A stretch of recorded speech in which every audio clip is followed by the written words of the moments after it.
So welcome everybody to E&E Talk. I'm your host, Jeff. I think we got a great show tonight that anybody with young children at home, whether you're a parent, grandparent, aunts, uncles, I think you'll be interested in the topic today. So as some of you know, I actually teach engineering design. And so just so happens a couple days ago, I was teaching about creativity in engineering and how engineers nowadays are expected think outside the box and color outside the lines and push the limits, push the constraints to do these wonderful things. And so I got to tell you this great little story. I'm sitting at home in the kitchen cooking our normal Monday night spaghetti dinner. My 6-year-old daughter Gracie is sitting at the kitchen counter and she's coloring a picture. I'm over there stirring the sauce, and all of a sudden my wife, who happens to be an elementary education major, walks up behind my daughter, kisses her on top of the head and goes, "No, Gracie, color inside the lines," right?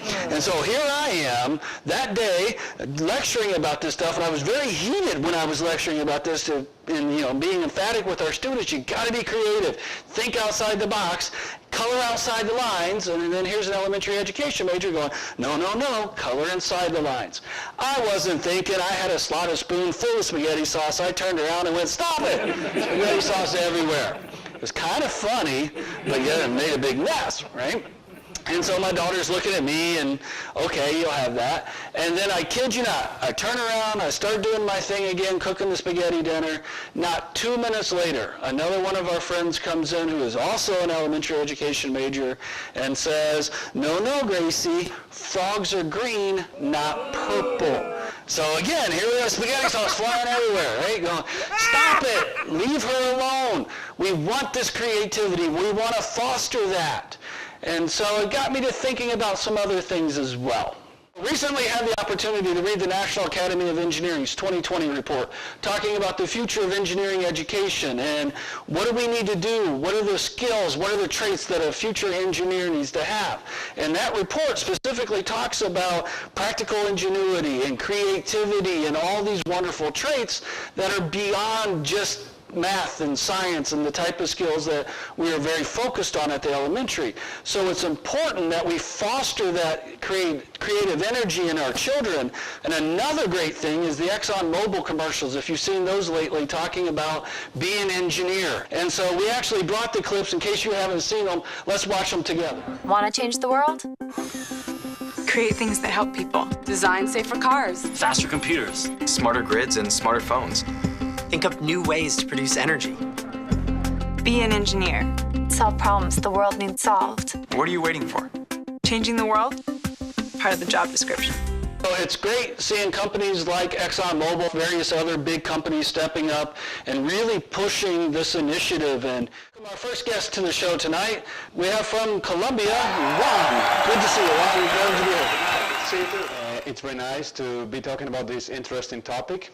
And we could actually sit for hours talking about engineering education. But actually, I would like to go back to more general issues on education. So, as you just mentioned, many stakeholders, if you will, are now calling on different features and attitudes we're actually desiring our engineers to have. But it seems like our educational system is not fostering those attitudes.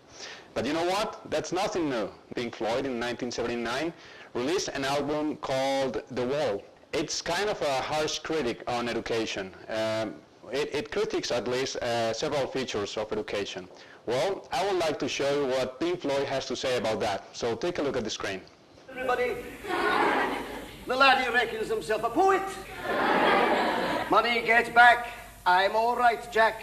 Keep your hands off my stack. Absolute rubbish, laddie. Get on with your work. Repeat after me. There you go.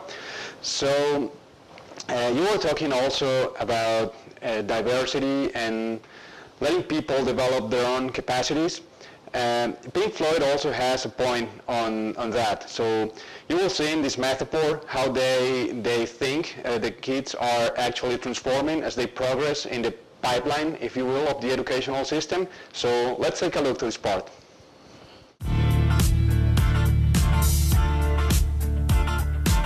We don't need no thought control. No doubt.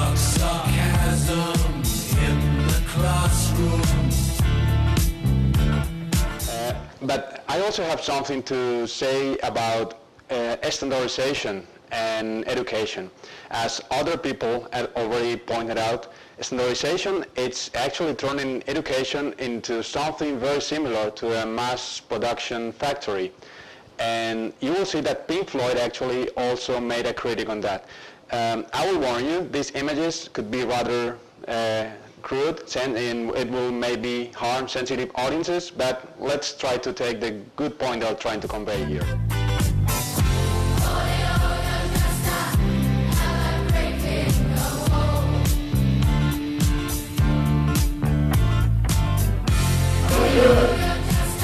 So I hope that wasn't too much for you and our audience tonight. Okay, so my point is that I think we're actually claiming for a lot of things for the education of our engineers, that if we really want to improve and make a real transformation in the system, we gotta go back earlier where the process really starts. And that's I think what Pink Floyd was actually trying to tell us with these images. So that's pretty much what I had to tell you tonight, Jeff. Well, good. Thank you for being here, Juan. Thank you very much. When we come back from break, we'll have our next guest, James. All right, welcome back. Now let's welcome our next guest, James.